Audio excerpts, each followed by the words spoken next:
As normal as usual, karibu ndani ya Positive Vibe ya Ezu Media, na wiki hapa kuna chupa limetoka la mwanetu sana kwa kuitwa Nyota Music. Yo, Nyota inakwaje? Kama mzazi. Harakati vipi mzee baba? Harakati zinaenda, mnakumbuka kuna siku Mungu amelala. Oya, wiki hii mwanangu umeachia chupa, tungependa kujua kwanza kwa nini muda huu, kwa nini wiki hii, na ulidedicate kwenye Pasaka nini? Imekuwa tu kama ni bahati, tu ya namna wenyewe ulikuwa umefika Pasaka.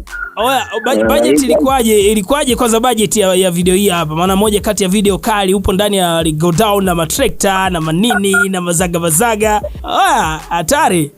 Hii imekuwa ni gharama kidogo, sababu imekuwa ni pendo la watu, mpaka na watu waliamua kunichangia pesa zao kwa ajili ya kupandisha hizo hizo. Okay.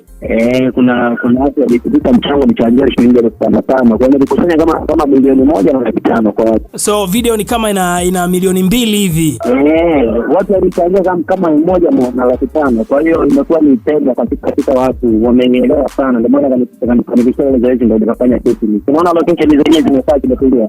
Ni noma. Director wa chupa ilikuwaje wakati porocation kwanza? Alikuwa mkali sana au wepesi sana? Sielewa tena mazaga mambo ya location. Wangu tulijaribu kumpigia simu kabla mimi sijafanya maamuzi ya kuiputi. Tukaja tukaangalia kwanza location zote unazoziona zile pale, ndio kazipenda wewe, ndio kaona bora tulipie tu hata kama ni gharama zote zitazoenda hapo. Okay. Kwa hiyo tulipanda kama director. Nyota wa Tanzania wategemee nini kingine? Ndio mwanzo tunaanza au design fulani kama umeweka hii hapa alafu utakaa kimya tena? Maana ni ulikaa kimya mzee baba. Nilikaa kimya. Unajua kaka, unapotaka kuandaa kitu kizuri ambacho kitaweza kulipa kwenye watu kuelewa, lazima utumie muda kidogo kutuliza kwanza akili na kufanya jambo ambalo watu wa Tanzania wanahitaji jambo gani. Kama hii hapa nilijiandaa sana kwa hii. Okay. Lakini na mishemishe za kazini sasa kikaza na mitaiki kidogo. Sawa. Kwa hiyo tutegemee nini sasa katika muziki wa Nyota kuanzia muda huu baada ya chupa ili hapa kwa limetoka? Machupa yenyewe hapo mengi, labda video tu ya kufanyia vitu, ndo kuna kazi kama 3 na kabla zimetoka. Okay. Hii hapa imekuwa kama ni mzazi, imekuwa kama ni funguo. Okay. Naweza kufungulia. Sawa. Sasa Nyota, kuna video vixen mle ndani na wengine wengi. Natamani kujua kitu kimoja kwa video vixen, ilikuwa ngumu kiasi gani kumpata au ilikuwa rahisi tu, alielewa nini mchongo kaenda? Hamna.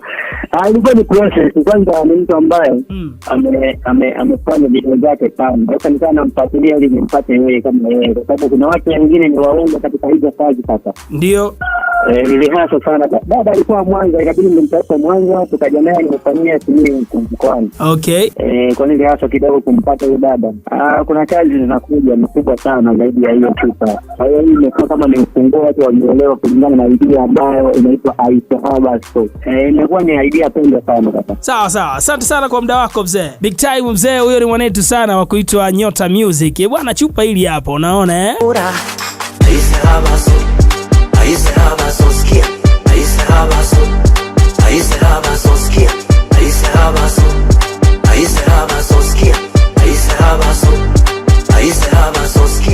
Unaona location ni hatari sana. Mambo yalikuwa ni noma. Mimi naitwa Ndaki William, Ezu himself, na hii ni Ezu Media. Kama bado hujasubscribe, ya kufanya hivyo kibingwa zaidi, unabonyeza hiyo subscribe button, alafu na share, una like na comment, na kwa unyama mwezi ni mwingi mno.